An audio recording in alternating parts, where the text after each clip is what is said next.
Hello everyone, আসসালামু আলাইকুম সকলকে।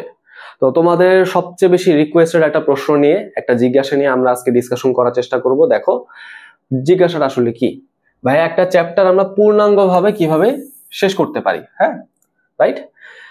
এই প্রশ্নটা কেন তোমাদের মনে এখন কমনলি আসতেছে? কারণ দেখো অলরেডি আমরা 3 মাস শেষ করে ফেলছি, চতুর্থ মাসও হচ্ছে মোটামুটি অর্ধেকের মতো শেষ। এই সময় এসে তোমরা অনেকে এখন পড়াশোনা নিয়ে সিরিয়াস হচ্ছ, তাই না? এবং যখন তোমরা বইয়ের চ্যাপ্টার গুলো হচ্ছে পড়তেছো, তো পড়তে পড়তে তোমাদের এই প্রশ্নটা মনের মধ্যে জাগতেছে যে আমি তো পড়লাম, আমার পড়াটা কি এখন কমপ্লিট হয়েছে কিনা সেটা আমি কেমনে বুঝতে পারি, তাই না? তো এই জিনিসটা নিয়ে আমরা আজকে তোমাদের একটা রোড ম্যাপ দেওয়ার চেষ্টা করব। হ্যাঁ, কোন সিকোয়েন্সে বা কোন ভাবে পড়লে তুমি শিওর হবা যে তোমার পড়াটা কমপ্লিট হয়েছে।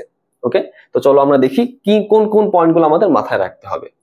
আচ্ছা, প্রথম এবং প্রধান কথা সেটা হচ্ছে সেরা লেভেল একটা ক্লাস করতে হবে। ঠিক আছে, ক্লাস নিয়ে কোনো কম্প্রোমাইজ করা যাবে না। ক্লাস কি তোমার বড় হচ্ছে নাকি ছোট হচ্ছে, তাই না? ক্লাস কি তোমার 10 ঘন্টার নাকি 1 ঘন্টার? হ্যাঁ, ক্লাস কি তোমার অনলাইনে নাকি অফলাইনে, তাই না? ক্লাসটাকে তুমি কিনে নিছো নাকি ফ্রি করতেছো? হ্যাঁ, এরকম কোনো দিকে তোমাকে কম্প্রোমাইজ করা যাবে না। তোমার যেইটা করতে স্বাচ্ছন্দ্য লাগে, যেটা করতে তোমার বেটার লাগে, সবচেয়ে ভালো লাগে, তুমি সেই ক্লাসগুলো করবা। ঠিক আছে? আচ্ছা, তাহলে দেখো তোমার ক্লাসটা অনলাইন হোক অথবা অফলাইন হোক, ডাজেন্ট ম্যাটার। ঠিক আছে, অনেকে হচ্ছে অফলাইনে ভালো পড়া বুঝতে পারো, ইন্টারাকশন করতে পছন্দ করো, যে স্যার পড়াচ্ছে আমি স্যারকে 5টা প্রশ্ন করব, 5টা প্রশ্ন করলে আমার ভালো লাগে, তাই না?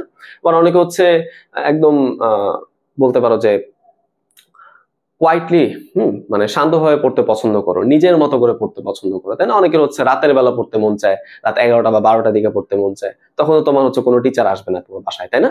তো সেই ক্ষেত্রে তোমাদের জন্য কিন্তু আবার অনলাইনটা বেস্ট অপশন। এখন তুমি ডিসাইড করো তুমি কোন দিকে পড়লে, কোন ভাবে পড়লে তোমার পড়াটা তুমি ভালোভাবে ডাইজেস্ট করতে পারো, ভালোভাবে আয়ত্ত করতে পারো, এটা কিন্তু তোমার ডিসিশন। ওকে, আচ্ছা, তারপর দেখো তোমার ক্লাসটা কি লাইভ হচ্ছে নাকি রেকর্ডেড হচ্ছে সেটা কিন্তু ম্যাটার করে না। আমি পার্সোনালি স্টুডেন্ট হিসেবে সবসময় রেকর্ডেড ক্লাসটাকে বেশি প্রেফার করি, কারণ রেকর্ডেড ক্লাসে আমরা কি করি, আমরা যদি ক্লাসের মধ্যে কোনো মিস্টেক করি সেটা আবার কারেকশন করে দিই, তাই না? লাইভ ক্লাসে কিন্তু ওটা হওয়া সম্ভব না, বুঝতে পারছো তো? আর লাইভ ক্লাসে আমরা দেখি তোমরা কমেন্ট সেকশনে কি করো, তাই না? কমেন্ট সেকশন হচ্ছে নিজেদের মতো গল্প করো, তাই না? ক্রিকেট খেলা চললে ক্রিকেট খেলায় স্কোর শেয়ারিং করো। তো লাইভ ক্লাস আসলে পড়াশোনার স্কোপটা খুব কম থাকে, যদিও তোমাদের অনেক ডিমান্ড থাকে বলে আমরা লাইভ ক্লাসই নেওয়ার প্রতি বেশি প্রেফার করি, বাট আমি পার্সোনালি হচ্ছে রেকর্ডেড ক্লাসটা করতে এবং নিতে পছন্দ করি। ঠিক আছে, তো যাই হোক সমস্যা নাই, তোমার যেটা করতে স্বাচ্ছন্দ্য তুমি সেটা করবা। আচ্ছা, ফ্রি হবে অথবা রেকর্ডেড, এটা অনেক বেশি ইম্পর্টেন্ট, বুঝছো? এই পয়েন্টটা ভাই, এই পয়েন্টটা তোমরা খুব ভালো করে মাথায় রাখবা। ঠিক আছে, তো তোমরা যারা হচ্ছে মানে এটা তোমরা আমাকে কমনলি প্রশ্ন করছো, আমাদের প্ল্যাটফর্মে দেখি বিভিন্ন ইউটিউবের ভিডিওতে কমন আসে, মানে কমেন্ট আসে যে ভাই আপনারা হচ্ছে যেই চ্যাপ্টার গুলো ফ্রিতে করাচ্ছেন, পেইডে তো সেইগুলো করাচ্ছেন, তাই না? তো পেইড থেকে স্টুডেন্টরা কিভাবে এক্সট্রা বেনিফিটেড হচ্ছে। তো এটা তোমরা যারা প্রিমিয়াম কোর্সে আছো তারা কিন্তু জানো বিষয়টা। তো সেটা কিন্তু আমাদের আজকে বলার বিষয় না। আজকে মেনলি আমাদের বলার বিষয়টা কি, সেটা হচ্ছে আমাদের স্টুডেন্টের ফ্রি ক্লাস করতে বেটার লাগতেছে নাকি হচ্ছে পেইড ক্লাস করতে বেটার লাগতেছে। হ্যাঁ, রেকর্ডে না বলে পেইড বলা উচিত ছিল, তাই না? তার কাছে কোনটা করতে বেটার লাগে, তাই না? তোমার কাছে যেটা করতে বেটার লাগবে তুমি সেটাই করবা। ঠিক আছে, আচ্ছা, তাহলে গেল, তাহলে ক্লাসের কথা গেল। ক্লাস নিয়ে কোনো তুমি আপোষ করতে পারবা না, বুঝছো? কোনো রকমের কোনো বলতে পারি কম্প্রোমাইজ করতে পারবা না। ঠিক আছে, আচ্ছা, সবচেয়ে ইফেক্টিভ হ্যান্ড নোট আমাকে তৈরি করতে হবে। ঠিক আছে, কিভাবে তুমি নোট তৈরি করতে পারো এরকম একটা বিস্তারিত ভিডিও কিন্তু আমাদের চ্যানেলে আছে, চাইলে দেখে নিতে পারো, আমি লাস্টে সেই লিঙ্কটা অ্যাড করে দিব। হ্যাঁ, আচ্ছা, নোট তৈরি করা অনেক বেশি ইম্পর্টেন্ট। কেন বেশি ইম্পর্টেন্ট? কারণ এই নোট দেখে তোমাকে কি করতে হবে, রিভিশনটা করতে হবে, বুঝতে পারছো তো? রাইট, তাহলে আমি ক্লাস করব, হ্যান্ড নোট তৈরি করব নিজে নিজে, তারপর হচ্ছে আমরা সামনের দিকে আগাবো। দেখি, খেয়াল করে দেখো এই পয়েন্ট আমি কি বলার চেষ্টা করছি। নোটটা দেখে আমি একবার হচ্ছে কুইক রিভাইজ করব, তারপর আমি প্রশ্ন সমাধানের দিকে যাব, তাই না? কেন এই কাজটা আমি বলতেছি, আমি তো একবার পড়েই ফেলছি, এখনই নোট দেখা কি প্রয়োজন? কারণ দেখো ভাইয়া, যখন আমরা চ্যাপ্টার অনেক বড় হয়, যেমন ধরো বায়োলজি চ্যাপ্টার 2, কেমিস্ট্রি ধরো চ্যাপ্টার 6, চ্যাপ্টার 11, ম্যাথের মধ্যে দেখো তুমি ত্রিকোণমিতি চিন্তা করতে পারো, হায়ার ম্যাথে দেখো চ্যাপ্টার 2। তোমার যেসব চ্যাপ্টার অনেক বড় বড় হয় সেখানে অনেকগুলো টপিক থাকে, অনেকগুলো ফর্মুলা থাকে। তো আমি যখন এই প্রশ্ন সমাধান করতে যাব আমাকে কিন্তু সবগুলো টপিক মাথায় রাখতে হবে, তাই না? যতই আমি টপিক ওয়াইজ তোমাকে প্রশ্ন সলভ করাই দেই না কেন, আলটিমেটলি দিন শেষে কিন্তু তোমাকে মাল্টিপল চ্যাপ্টার পড়ে এক্সামে বসতে হবে, তাই না? তার মানে তোমাকে কিন্তু তোমার ওয়েলফেয়ারটাকে চিন্তা করতে হবে, তাই না? বিষয়টা তো এরকমই। তো তুমি কি করবা, চ্যাপ্টারটা শেষ হওয়ার পর প্রশ্ন সমাধান করার আগে অবশ্যই টপিকগুলো একবার কুইক রিভাইজ করে নিবা। কি কি সূত্র আছে আমি দেখে নেই, কি কি ফর্মুলা আছে আমি দেখে নেই, ঠিক আছে? তারপর তুমি প্রশ্ন সলভ করতে বসবা নিজে নিজে যখন করবা আর কি। আচ্ছা, তারপর দেখো সিকিউ সলভের ক্ষেত্রে অবশ্যই তোমাকে জ্ঞানমূলক এবং অনুধাবনমূলকের প্রতি বিশেষ ফোকাস রাখতে হবে, তাই না? তো আমরা যখন দেখো তোমাদের বোর্ড পরীক্ষায় যে প্রশ্নপত্রটা হয়, তাই না, বাংলা, সমাজ আর ধর্মবাদে, সেখানে কি হয় 8টা প্রশ্ন থাকে, সেখান থেকে আমাদের 5টা প্রশ্ন অ্যান্সার করতে হয়। তার মানে তোমাদের কাছে কিন্তু অপশন আছে 3টাকে স্কিপ করার। তো আমরা যখনই কোনো প্রশ্ন সিলেক্ট করতে যাই অ্যান্সার করার জন্য, প্রথমে আমাদের নজর পড়ে হচ্ছে ক এবং খ এর দিকে, জ্ঞানমূলক এবং অনুধাবনমূলকের দিকে। আমি দেখি সেইগুলো আমি পারি কিনা। ওইগুলো যদি আমি পারি তাহলে আমি গ ঘ দিকে অ্যাটেম্প করার চেষ্টা করি, তাই না? এটা তো একটা কমন ফরম্যাট, তাই না? এভাবে তো আমরা প্রশ্ন অ্যান্সার করার দিকে ঝুঁকি, রাইট?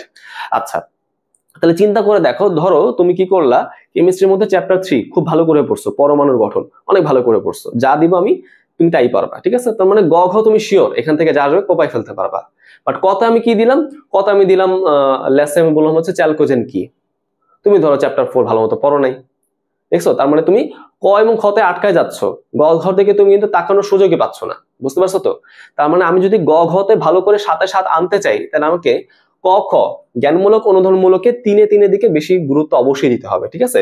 এখানে অবশ্যই আমাদের কি করতে হবে, বিশেষ গুরুত্ব দিতে হবে, এই পার্টটার অবশ্যই আমাদের যত্ন নিতে হবে, এই পার্টটা অবশ্যই আমাদের পড়তে হবে। ওকে, আচ্ছা, তাহলে এটা গেল।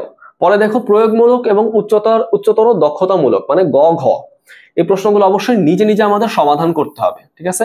এটা হচ্ছে ম্যাথ এবং ফিজিক্সে অনেক বেশি তোমরা ফেস করবা, যে এখানে কি হয় অনেক বেশি তোমার টপিক ওয়াইজ প্রশ্ন থাকে, তাই না? তার মানে যখন আমরা কোনো অঙ্ক পাই, সেই অঙ্কগুলা আমাদের কি টেন্ডেন্সি থাকে যে আমি একবার দেখে নিই কিরকম হয়, আমি একবার দেখে নিলে তো পারবো, তাই না? এরকম একটা মাইন্ডসেট থাকে না? এটা কিন্তু তোমাদের জন্য অনেক বেশি হার্মফুল।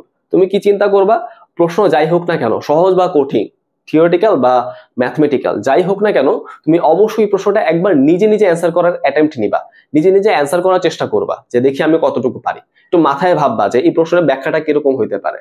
তারপর তুমি কি করবা, তারপর তুমি হচ্ছে নমুনা সমাধান, অর্থাৎ তোমার টেস্ট পেপার বা গাইডে যে সলভটা দেওয়া থাকে, আমাদের প্রিমিয়াম সিকিউ নোটে যে সলভটা দেওয়া থাকে, সেটা দিকে একবার চোখ বুলাই নিবা, যে তোমার চিন্তা করা সলিউশন বা তোমার লেখা অঙ্কটাকে ঠিক আছে কিনা।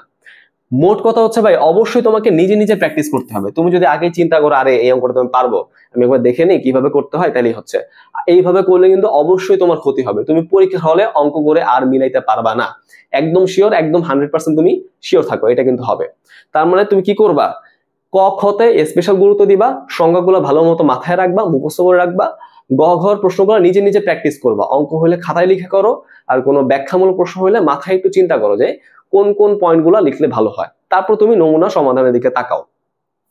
তারপর দেখো এমসিকিউ প্রিপারেশন অবশ্যই কি হতে হবে, আলাদাভাবে আমাদের নিতে হবে। তোমরা কি ভাবো যে বই রিডিং করলে মনে হয় এমসিকিউ আমরা ভালোভাবে পারবো? কিছু কিছু ক্ষেত্রে, কিছু কিছু চ্যাপ্টারের ক্ষেত্রে এটা মিলে যায়, বাট আমি মনে করি এমসিকিউ অবশ্যই অবশ্যই তোমাকে কেয়ারফুল থাকতে হবে, বিশেষ করে ম্যাথ এবং হায়ার ম্যাথ।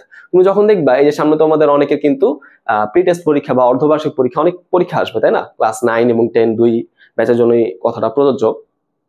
তো খেয়াল করে দেখো, ম্যাথ এবং হায়ার ম্যাথ, আমি শিওর তোমার যখন প্রথম যে এক্সামটা দিবা ম্যাথের, হ্যাঁ, প্রি টেস্ট বা অর্ধবার্ষিক যাই হোক না কেন, আমি একদম শিওর তোমরা 30টার মধ্যে 30টা দাগাইতে পারবা না। প্রশ্ন হয়তো তুমি 30টাই পারো, হ্যাঁ, ম্যাথের কথা বলতেছি, প্রশ্ন তুমি 30টাই পারো, বাট 30টা তুমি দাগাইতে পারবা না। কেন? কারণ তুমি ওই 30 মিনিটের মধ্যে 30টা প্রশ্ন অ্যাটেম্প করতে পারো নাই, দেখতেই পারো নাই। হায়ার ম্যাথটা বেশি হয়, হায়ার ম্যাথে এমসিকিউটা ম্যাথ থেকে একটু টাফ হয়, বুঝছো? তার মানে এই যে যেসব জায়গায় অঙ্কের বিষয়গুলো আছে একটু ক্রিটিক্যাল করা সম্ভব, সেই সব জায়গায় কিন্তু আমাদের এমসিকিউ নিয়ে অবশ্যই আলাদা প্রিপারেশন থাকতে হবে। কিছু কিছু প্রশ্ন হয় কি কিছু শর্টকাট দিয়ে সমাধান করা যায়, বুঝছো?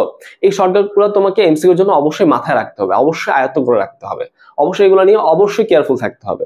কেন আমি এই পয়েন্টটা নিয়ে এত বেশি বলতেছি, কারণ জানো আমি যখন টেস্ট পরীক্ষা দিচ্ছিলাম, হ্যাঁ, ওই যে আমাদের সেই 17 সালের কথা, টেস্ট পরীক্ষা হায়ার ম্যাথে 25টার মধ্যে আমি কয়টা দাগাইতে পারছিলাম জানো? 12টা। 25টার মধ্যে আমি হচ্ছে 12টা দাগাইতে পারছিলাম, না 11টা মনে দাগাইতে পারছিলাম। ওকে, যদি আমার 11টা এমসিকিউ ঠিক হয়েছে, বা চিন্তা করে দেখো আমি সময় পেয়েছিলাম 5 মিনিট লেট করে গেছিলাম, সো আমি সময় পেয়েছিলাম হচ্ছে 25 মিনিট, বাট 25 মিনিট আমি কয়টা দাগাইতে পারছি? 11টা মাত্র দাগাইতে পারছি। তাহলে আমার কি অনেক বড় একটা লস হয়ে গেছে না? আমি অলরেডি এখানে কিন্তু 14 মার্ক পিছাই ছিলাম, তাই না? হ্যাঁ, পরবর্তীতে আমার প্র্যাকটিক্যালে ফুল মার্ক ছিল, আর সিকিউতে আমি 50-50 পেয়েছি, হ্যাঁ, বাট যাই হোক, আমি কিন্তু এখানে 14 মার্ক ছিল না, বুঝতে পারছো তো? এটা কি ম্যাসিভ একটা পুশব্যাক না? ম্যাসিভ একটা সমস্যা। আরেকটা সমস্যাটা কি, আমাদের এমসিকিউ পরীক্ষা কিন্তু সিকিউর আগে হয়ে যায়। এমসিকিউ কিন্তু আমরা পরে দিই না, বুঝছো, আগে দিয়ে দিই। সো আমি যদি আগে এরকম ভাবে একটা খারাপ ইম্প্যাক্ট রাখি, আমি কিন্তু সিকিউতে ভালো অ্যাটেম্প্ট করতে পারবো না, সিকিউতে আমি অ্যান্সার করতে পারবো না, ঠিক আছে? তাই তোমরা অবশ্যই অবশ্যই ভাই প্লিজ দয়া করে এমসিকিউ নিয়ে একটু আলাদা করে ভাববা, ঠিক আছে? এমসিকিউ একটু আলাদা করে প্রিপারেশন নিবা। ঢালাও ভাবে পড়লে কিন্তু এমসিকিউর প্রিপারেশন হবে না, বই রিডিং করে গেলে এমসিকিউর প্রিপারেশন হয় না, বুঝছো? সিকিউ প্র্যাকটিস করে গেলে এমসিকিউ প্রিপারেশন হয় না, রোজ জানলেই এমসিকিউর প্রিপারেশন হয় না।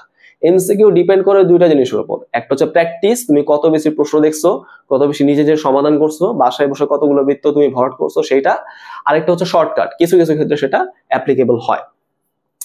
পরের পয়েন্টটা দেখি, একাধিকবার রিভিশন করতে হবে, এটা অবশ্যই মাথায় রাখতে হবে। বিশেষ করে বায়োলজি বলো অথবা ধর্ম বা সমাজ তুমি চিন্তা করো, তাই না, বাংলাদেশ ও বিশ্ব পরিচয়, যেসব সাবজেক্টে অঙ্ক ফঙ্ক কম, তাই না, যেসব সাবজেক্টে থিওরি বেশি, সেই সব সাবজেক্টের জন্য একাধিকবার রিভাইজ করাটা একদম ম্যান্ডেটরি। তুমি প্রথমবার পড়ে খুব ভালো মতো বুঝছো, খুব ভালো কথা, ঠিক আছে, ভালো বুঝছো, এই পড়াটা তুমি এক সপ্তাহ পরে আর মনে করতে পারবা না, বুঝছো? কারণ কি, আমাদের ব্রেইন সবসময় রিসেন্ট ইনফরমেশন গুলোকে স্টোর করে রাখার জন্য অনেক বেশি কাজ করে, যেটাকে আমরা সাবকনশিয়াস মাইন্ড বলি, বুঝছো? তো আমাদের মাইন্ডটাকে যদি আমি অনেক বেশি অ্যাক্টিভ রাখতে চাই, তাহলে আমাদের কি করতে হবে, এই সাবকনশিয়াস মাইন্ডের ক্যাপাসিটি বাড়াইতে হবে, তাই না? যেহেতু সাবকনশিয়াস মাইন্ডটা রিসেন্ট ইনফরমেশন নিয়ে বেশি কাজ করে, আমাকে কি করতে হবে, বেশি বেশি রিভাইজ করে ইনফরমেশন গুলোকে রিসেন্টলি মনে রাখতে হবে, বুঝছো আমার কথাটা? যদি কঠিন লাগে আমি সংক্ষেপে তোমাদের বলে দিই, যত বেশি রিভাইজ করবা তোমার পড়াটা তত বেশি মনে থাকবে, তুমি এক্সামে তত বেশি ভালো করতে পারবা, তাই না? যত কম রিভাইজ করবা ওই সাবজেক্ট নিয়ে তোমার মনে তত বেশি ভয় লাগবে। তোমরা যে বলতেছো ভাই বায়োলজি পারি না, কেন পারতেছো না বলো তো? তুমি রিভাইজ করতেছো না। ওকে, আচ্ছা। আর কি, অফলাইন অথবা অনলাইন তোমাকে এক্সাম দিতে হবে, এই পয়েন্টটাকে আমি এখন কম গুরুত্ব দিচ্ছি, কারণ তোমরা সামনে মডেল টেস্ট ব্যাচ পাবা, এটা ওটা পাবা, এক্সাম দেওয়ার অনেক সুযোগ পাবা। বাট আমি চিন্তা করতেছি কি, এই পয়েন্টগুলো যাতে আমার শিওর থাকে, বুঝতে পারছো? তুমি যদি ভাই যুদ্ধে নামতে চাও, তোমাকে কিন্তু ভালো করে তোমার তলোয়ারটাকে শার্প করতে হবে, তোমাকে ভালো করে তোমার প্রোটেকশন গিয়ার পড়তে হবে, তাই না? রাইট? তুমি কিন্তু চিন্তা করবে না যে না আমার সামনে শত্রু আসলে আমি তলোয়ারে এইভাবে কোপ দিব, এইভাবে কোপ দিব, এভাবে কি আমরা চিন্তা করি? এইভাবে কিন্তু আমরা চিন্তা করি না, আমরা চিন্তা করি আমি কিভাবে প্রোটেক্টেড থাকবো, আমার যুদ্ধের কৌশলটা কিরকম হবে, তাই না? বিষয়টা এরকম চিন্তা করো। তাহলে এই দেখো, এই যে আমি প্রিপারেশন নিচ্ছি যুদ্ধে যাওয়ার জন্য, তাই না, আমার এই প্রিপারেশন গুলো যদি এনশিওর থাকে আমি যুদ্ধে ভালো করতে পারবো। ওকে, আচ্ছা। সো এই ছিল তোমার একটা চ্যাপ্টার তুমি কিভাবে পূর্ণাঙ্গভাবে শেষ করতে পারো। ক্লাস করবা, নোট করবা, একবার রিভাইজ দিয়ে প্রশ্ন সলভ করবা, লাস্টে তুমি অনেকবার রিভাইজ দিয়ে এক্সাম অ্যাটেম্প্ট করো। ওকে, তো ঠিক আছে, আজকের আমাদের আলোচনাটা এই পর্যন্তই সীমাবদ্ধ থাকলো। তোমরা আর কোন টপিক নিয়ে ভিডিও চাও আমাকে কমেন্টে জানাতে পারো।